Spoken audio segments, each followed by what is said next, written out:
Lo anunciado, nos acompaña César Hildebrand, gran periodista, actual director de la revista Hildebrand en sus 13. César, un gusto tenerte aquí con nosotros en Panorama. Gracias por invitarme, gracias. Quería empezar a conversar contigo sobre el tema de Movadef, que ha sido el tema de esta semana, y además porque por otro lado también, según encuestas recientes, el 53% de los peruanos creen que el terrorismo está avanzando, está ganando terreno. ¿Compartes esa percepción? No, no necesariamente. Lo que sí creo es que el terrorismo es una obstinada remanencia que no deberíamos tener. Ahora, que esté avanzando, yo lo dudo. Al final se mueven 4 gatos y 5 gallinas por ahí y hay alboroto. ¿Sí? El asunto es que se siguen moviendo y no debería, pero en fin. Movadef, el crecimiento de Movadef, el que estén en todas partes, que aparezcan en Argentina, Chile, bueno, pero México, aparecen 8 en Argentina, 12 en Santiago de Chile, y ya nosotros nos consideramos sobresaltados, y hay una especie de histeria en la prensa, entre nosotros, los periodistas, para juzgar esto, cuidado. El Movadef está partiendo de la premisa de una hipersusceptibilidad de los medios en relación a su presencia. Entonces, claro, se tumban a un ministro, casi se tumban a un ministro, se tumban a un embajador, y claro, nos ponen en jaque con 4 gatos en Buenos Aires que van en enero a entregar una carta, y el pobre Lynch, que es entre ingenuo y caviar medio sonámbulo, los recibe, les da un pequeño discursito y después en una emisora dice cosas impropias. Bueno, pero es un incidente absolutamente minúsculo. Pero hay momentos en que las formas son importantes, ¿no? Claro que sí, se está discutiendo de posiciones y sobre todo de marcar distancia, precisamente. Por supuesto, y Lynch ha metido la pata y ha pagado. Tuvo que pagar. Ajá. Y Lynch ha pagado y ha pagado bien. Debería haberse ido y se fue, ¿no? Entonces, ahí cerrado el capítulo. Movadef tiene presencia ahora en universidades y en academias. Esto es lo importante. San Marcos ha denunciado ya varias veces. Sí. Yo tengo un video en YouTube contra mí. Sí, lo mostramos acá. Exactamente, vimos de una la chica, carta y luego todas las respuestas que te dieron. De una chica que me dice, mucho cuidado, ¿no? Porque usted está juzgando ahora a este señor, se refiere a Guzmán, como juzgaban a Túpac Amaru hace 2 siglos, y resulta que Túpac Amaru llegó a ser un héroe. Esa señorita está pues más confundida que una jirafa. Pero no te preocupa que esa confusión empiece a contagiarse como se está contagiando. El presidente de la ANR señalaba ayer que están en 5 universidades, o sea, San Marcos y otras 4 más en el interior del país. Claro, o sea, no son muchos, pero están. Bueno, muy bien, pero entonces hay que combatirlos pues políticamente, ¿no es cierto? Lo que no podemos hacer es convertirlos en héroes, en mártires de la democracia, en gente a la que se les cierra todas las puertas, y entonces pueden decir, señores, no tenemos ya más que hacer en la legalidad, nos sumergimos en la ilegalidad. Vamos a ver, el Movadef debería pedirle perdón al pueblo peruano para empezar una época de reconciliación. De igual modo que los fujimoristas deberían pedirle perdón al pueblo peruano. Pero como el Movadef no va a pedir perdón porque siguen pensando que el pensamiento de Gonzalo es su guía, entonces no hay perdón. Y como no hay perdón, entonces lo que tenemos que hacer es excluirlos. Así de sencillo. Si no piden perdón, ¿concuerdas con aquellos que sostienen que hay que aceptar su inscripción? No, o sea, si no piden perdón, si no renuncian al pensamiento de Gonzalo, es que no renuncian al terrorismo. Y si no renuncian al terrorismo, no tienen nada que hacer en los marcos de la democracia, nada. Pero ese es un combate político, que nos debe siempre, coger a nosotros en la serenidad, ¿no? En una suerte de grandeza democrática. La democracia es más grande que estas cosas. La democracia tiene que demostrar siempre que es más generosa y más grande. Muy bien, no quieren renunciar. ¿no? Tampoco ingenua y, no, hombre, y de alguna manera cándida como para decir ya sigan ahí. O sea, igual tienen que tomar acciones. No, desde luego hay que tomar acciones. Lo que no podemos es convertirlos en mártires cristianos de las catacumbas. Simplemente, ¿ustedes renuncian o no renuncian al pensamiento de Gonzalo? No renunciamos. Hasta ahora no se les ha formulado esta pregunta, ¿no? Señores, Crespo y demás, ¿renuncian o no renuncian? No renunciamos. Entonces, ¿siguen pensando que el pensamiento de Gonzalo? Sí, seguimos pensando. Bueno, pues entonces out. Listo. Tarjeta roja. ¿Y esa estrategia o algo similar se está dando desde el Ejecutivo? ¿Sientes que están reaccionando de manera inteligente, estratégica, frente a todas estas actividades? Y estoy hablando tanto de Movadef como de lo que está pasando en el Brain. No, el gobierno evidentemente no está reaccionando, ¿no? El gobierno no reacciona en realidad ante casi nada. El gobierno está en una especie de... es un adagio eterno, es una cadencia lenta. Todos sus movimientos son torpes y a veces erráticos. El gobierno no tiene un equipo de operadores que entiendan que la política es efectivamente reaccionar prontamente y reaccionar con inteligencia. Yo no creo que el gobierno esté reaccionando. Fíjate que en el BRAEN seguimos con problemas de logística. Pero son 3 gabinetes, sí, claro, los que han pasado. ¿Y qué pasa? El proceso de selección no es bueno. ¿A qué lo atribuyes? O sea, ¿por qué están faltando esos asesores? O por último, ¿por qué los ministros que al final se escogen o se designan? Bueno, eso pasa cuando pierdes también tu norte y tu destino, ¿no? ¿Crees que eso ha pasado? Este era el gobierno de la gran transformación que se ha convertido en el gobierno de la gran administración. El que iba a cambiar el país ahora lo administra. Entonces, cuando pierdes ese derrotero, cuando pierdes, digamos, tu origen ancestral, ibas a cambiar al Perú, para eso te eligieron, por eso es que Keiko no ganó, porque yo voy a cambiar el Perú, y resulta que vas y lo administras y pones a Castilla de cajero, y el cajero dice, jueces, no hay aumento, pero... maestros, 300 soles con las justas. Entonces, claro, ¿qué quieres? Pero ganó la hoja de ruta. Sí, pues, pero la hoja de ruta se inscribía en la gran transformación. Era una manera atenuada de transformar el Perú. Pero ya flexibilizaban, ¿no?, varios de estos puntos. Sí, y parte claro. de eso tenía que ver con el tema económico, mantener la disciplina económica que se había estado dando durante los últimos la gran años. La gran inclusión se mantuvo en la hoja de ruta, y la gran inclusión significa que tú dejas de tener pues una deuda tan grande, porque es muy bonito tener superávit cuando tienes embalsados los sueldos de toda la administración pública, ¿no? Ahorita empieza la huelga de los trabajadores del Poder Judicial, 23.000 que quieren, ¿cuánto quieren? 400 soles al mes. ¿Por qué? Porque ganan entre 800 y 1.300 siendo abogados algunos de ellos. A ver, tú dime si así no... Tú tendrías superávit también, yo también, 5%. Pero ¿cómo conciliar, por un lado, el tema del crecimiento económico? Se habla del milagro peruano, estamos creciendo 6%, cuando superaba hasta 8%. ¿Quién habla del milagro peruano? ¿Santa Rosa? No, estamos hablando del tema de crecimiento económico. Ya Castilla, reconocido como el mejor ministro de Economía de la región. ¿Por qué? Disculpa, es cierto que son por publicaciones especializadas, los ámbitos internacionales que te dan. Por eso digo, te pregunto, ¿por qué? Vamos a las calles. La derecha latinoamericana, digamos, que se ha apoderado de todos los canales de televisión y de todas las revistas. ¿No sientes que si hay crecimiento? O sea, no voy a decir que no falta, Dios del cielo, la pobreza es enorme en nuestro país y los olvidados también. Lo que falta pero es cuando uno sale a las calles, de igualdad, y ves estos malls por todas partes y gente comprando, que es lo que yo siempre digo, Dios, tanta gente así comprando. Sobre todo gente comprando con plástico, endeudándose igual que hicieron en España y creando una nueva burbuja que va a estallar de todas maneras.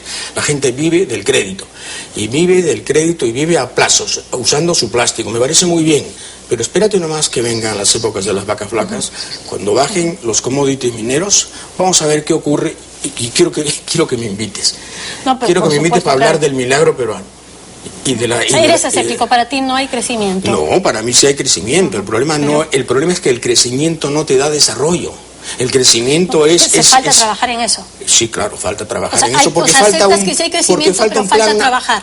Porque falta un plan nacional, porque falta una mirada nacional respecto de nuestra prosperidad, porque si no vamos a caer en lo que Basadre llamó siempre la prosperidad falaz, que nos ha ocurrido, pues, Roxana, siempre nos ha ocurrido, guano, salitre, caucho, pesca, oro, siempre nos ha salido, siempre hemos sido ricos y siempre hemos terminado pobres y desiguales, con abismos sociales no resueltos. Entonces, es el momento de usar toda esta gran suma de dinero que nos viene para poder hacer un país en donde nos sintamos más prójimos y nos sintamos más unidos. Y para eso requieres nortes nacionales, no caridades, sino nortes nacionales. Humala ha perdido... Yo soy un entusiasta, por si acaso, no soy un pesimista. Yo soy un entusiasta siempre y cuando haya un programa. ¿Sientes que ha sido, como has señalado en algún momento, pues secuestrado por la derecha, por los empresarios? ¿Es ahí donde ha perdido el norte, cuando se ha alejado de los asesores de izquierda? No, los asesores de izquierda eran muy malos, eran peligrosísimos. No, ahí está el señor Salmón Lerner diciendo estupideces, pero así, derramando lisura como Chabuca Granda. No, yo no creo en ello. Y yo no creo que haya sido secuestrado, porque eso supone que hay unos malos que secuestran. No, el señor Humala, ante la inmensidad de su tarea, ha dicho no la hago. y se ha entregado a la inercia. ¿Qué hace el señor Humala? Continuismo puro. El señor Humala es la suma de García más Fujimori más Toledo. Ya está. Él es la suma de los tres. Entonces, claro, es lo mejor que puede hacer, continuar la ola. Él surfea. Está en la ola buena y surfea. Ojalá que le salga como los chicos del campeonato donde hemos ganado, ¿no? Ojalá. Pero nada más que eso. Y su promesa no fue esa. Su promesa es, vamos a cambiar las mareas. En todos estos cambios, ¿cuál ha sido la participación de Nadine Heredia? ¿Ella ha tenido que ver mucho con estos cambios? Protagónica, ¿no? Protagónica. Creo que nadie discute que el papel de la señora... No tiene un papel de peso, pero sientes que ella ha tenido que ver con este cambio en todo este discurso, ¿sí? Muchísimo. Todos los informes que yo tengo y que alguna vez hemos dado en la revista coinciden en afirmar eso, ¿no? Que ella tiene un peso tremendo porque al final de cuentas ella construye el partido, ella descubre las posibilidades de su marido, ella construye al marido como alternativa, ella se siente muy dueña de la situación, es muy inteligente, en muchos casos es mucho más inteligente que su marido. Eso lo dice la propia gente que ha tenido reuniones más o menos íntimas del Partido Nacionalista. Quien daba las mejores propuestas era ella. Quien, digamos, hacía las acotaciones más brillantes era ella. Muy bien. Entonces, claro, ella siente que tiene un rol que cumplir y lo está cumpliendo de un modo a veces un poco grosero, porque está dejando que el presidente quede en un segundo plano que no es constitucionalmente aceptable. Claro, algunos señalan, pues, mal con ella, peor sin ella. Cuando se dicen peor se refieren a que podría haber terminado siendo más bien el seguidor de don Isaac Humala. ¿Crees que eso habría podido pasar? Bueno, pero si tú tienes que elegir entre la mujer que te da la espalda y el padre que ya detestas, estás frito, ¿no? Estás frito. ¿Pero con cuál tienes que elegir. ¿Con cuál te quedas? No, conmigo. Conmigo. No, pero digamos que el presidente con quién se queda. Si soy consecuente no tengo por qué elegir entre la mujer que me da la espalda y el padre que ya detesto. Elijo mi programa, elijo mi coherencia, elijo lo que me sale de los forros en la medida en que eso pueda ser consecuente con lo que prometí. El problema de Ollanta es que está abatido por el desistimiento que ha hecho de sus propias ideas. Es un hombre vaciado de ideas, eviscerado de ideas. Es un envase. Ollanta Humala es un envase. Es mi presidente, sí, le tengo aprecio y respeto constitucional, pero es un hombre vaciado. Entonces lo que estamos viendo ahí es un espectro.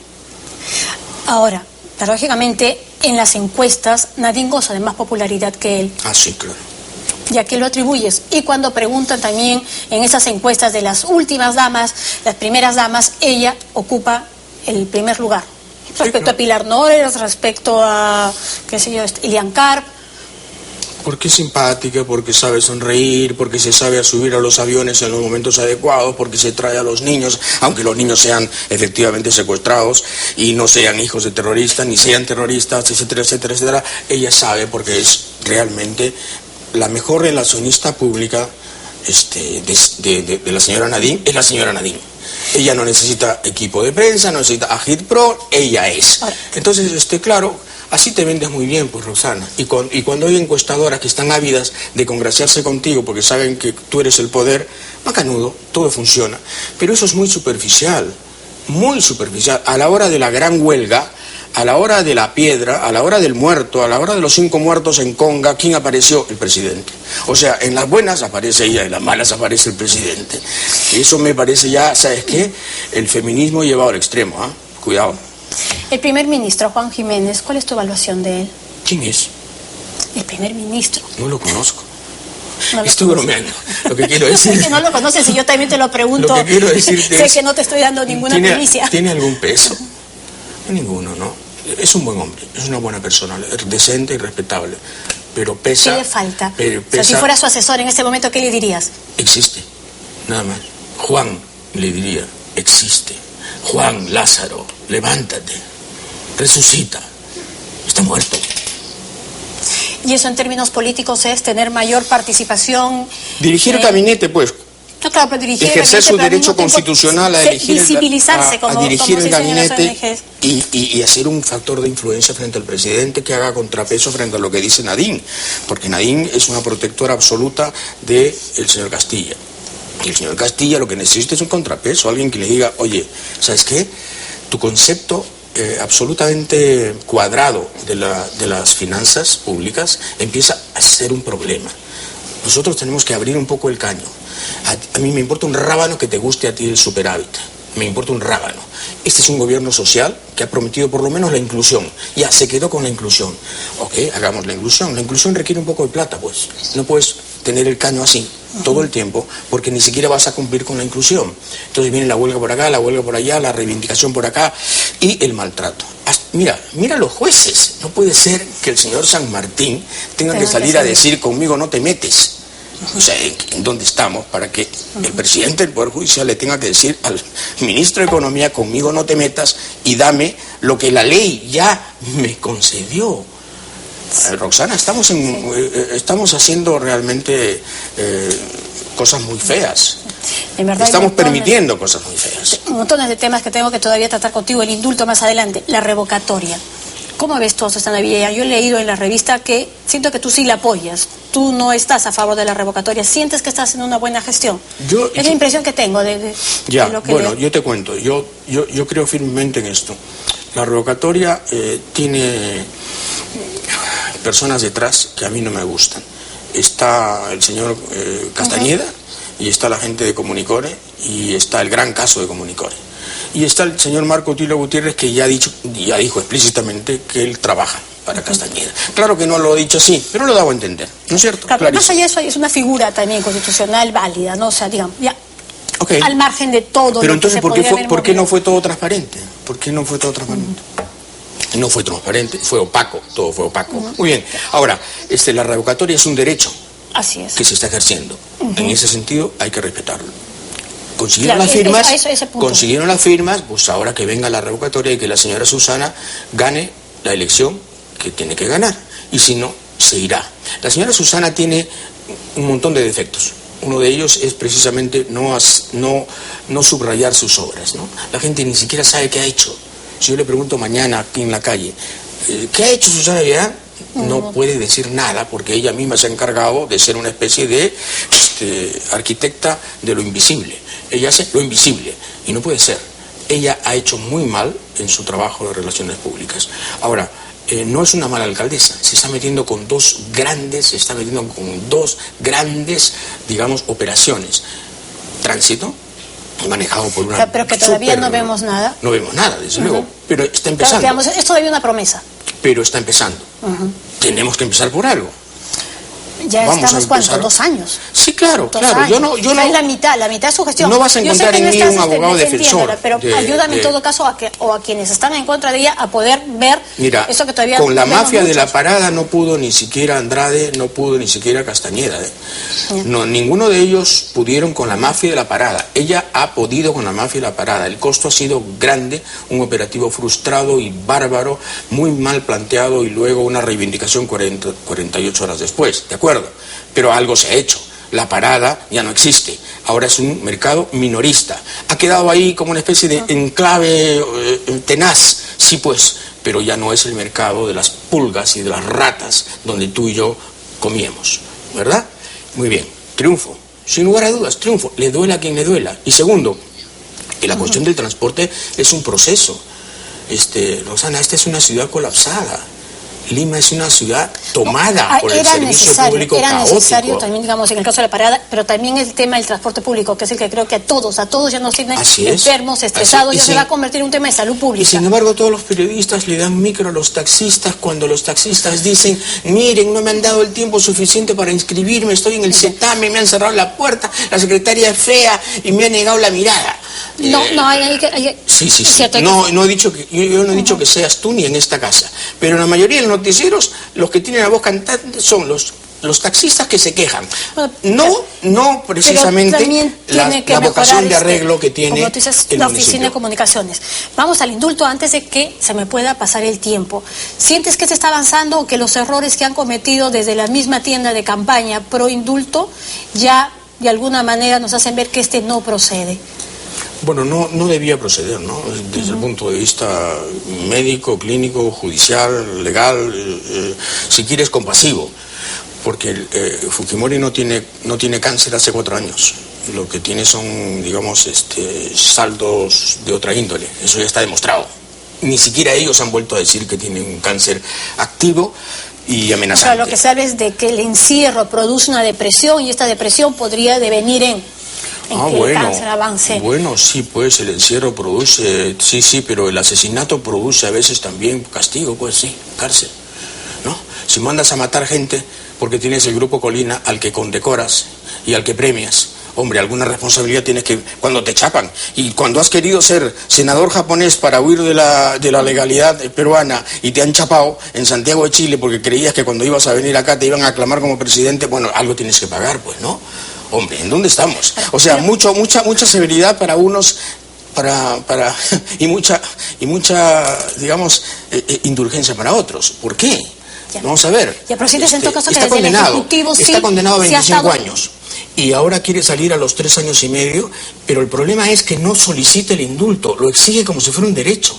Y ahí están sus hijos pidiendo con un tono muy ronco el indulto, como si fuera un derecho. Es una gracia que el señor presidente dará o que la señora Nadine determinará. No lo sé, no sé quién al final tomará la decisión, pero cuidado, es una gracia, es una concesión presidencial. Y entonces no se trata de pedirla como si fuera una exigencia como la pide el señor Nakazaki, que pasa del cáncer a la depresión y de la depresión a no sé qué. Y entonces siempre hay un pretexto. ¿Sientes que pueden haber dudas en el caso del presidente respecto a este indulto? ¿Crees que por ahí parece tenerlo más claro? No, yo no estoy, pues, yo... en la cabeza del presidente, pero... Yo felizmente no estoy en la cabeza del presidente. Pero de lo que podemos ver y las reacciones que se han estado dando desde el Ejecutivo... Y a mí, mi mujer no me da la espalda y yo no le doy la espalda a mi mujer. Así que no me pongas en aprietos.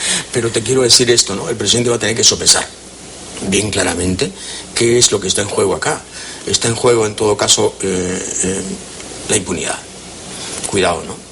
Si el señor tiene cáncer y realmente tiene serísimos problemas para su recuperación porque el ambiente carcelario y la depresión consiguiente obstaculizan esa recuperación, pues que se vaya a su casa, desde luego que sí. Pero si el señor no tiene cáncer hace 4 años y todo esto es un ardid como el del bacalao, el problema del fujimorismo es que ha mentido tanto que todo lo que dice parece mentira. Todo lo que dice y todo lo que hace y todo lo que articula Raffo y lo que gruñe el señor Kenji y lo que más o menos dice con buenos modales la señora Keiko, que es la buena de toda la familia, todo eso tiene una atmósfera de falsedad que le hace mucho mal al fujimorismo en general. Entonces yo no le creo. Yo creo que el señor Fujimori está pidiendo el indulto para retornar a la política como líder tácito de su organización y para pensar en el 2016 como una gran reivindicación para su gobierno. ¿Tiene todo el derecho de quererlo? Sí, y nosotros tenemos todo el derecho de negárselo. Gesta, tú sabes que siempre es un placer hablar contigo. Me da pena que el tiempo haya pasado así corriendo. Una pregunta ya más personal. ¿Ya estás casado? ¿Qué tal? ¿Cómo va tu vida de casado? ¿Todo bien? Ah, maravilloso. Sí, no, puedo verlo. Es lo mejor que me ha pasado. ¿Extrañas la tele? Es lo mejor que me ha pasado. No, estoy seguro y se te ve. Lo segundo mejor que me pasó fue probablemente salir de la tele. ¿No le extrañas para nada? La tele a veces me extraña, según me dicen algunos, pero yo no extraño para nada la tele. Para nada.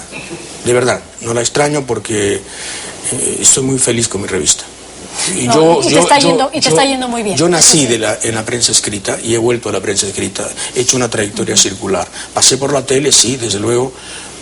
La tele es muy atractiva, ¿sabes? Es encantadora. Y tú lo haces muy bien. Pero al final de cuentas, empiezas a sacar cuentas y lo que queda de la tele es poco. Lo que queda de la tele se va al cielo de YouTube. Y lo que hacemos en la revista se va a la memoria de la gente. Bueno, pero siempre te tendremos por acá, ¿no es cierto? De vez en cuando seguiremos contando siempre contigo. Que me invites en vivo, encantado. Muy bien, César, muchísimas gracias. Nosotros hacemos una breve pausa en el programa y más adelante una investigación que sacará Roncha respecto a los medicamentos del cáncer. Ya regresamos. Si usted tiene un seguro de salud, sea del Estado o de una institución privada, preste mucha atención. Panorama les muestra en exclusiva cifras que los sorprenderán. El asunto es que hay que decirlo que vender medicamentos es un buen negocio. Ana durante 1 año y 2 meses estuvo en cautiverio, sometida a constantes vejaciones por un hombre que le arrebató la inocencia, un ser monstruoso que increíblemente lleva su sangre por ser su tío.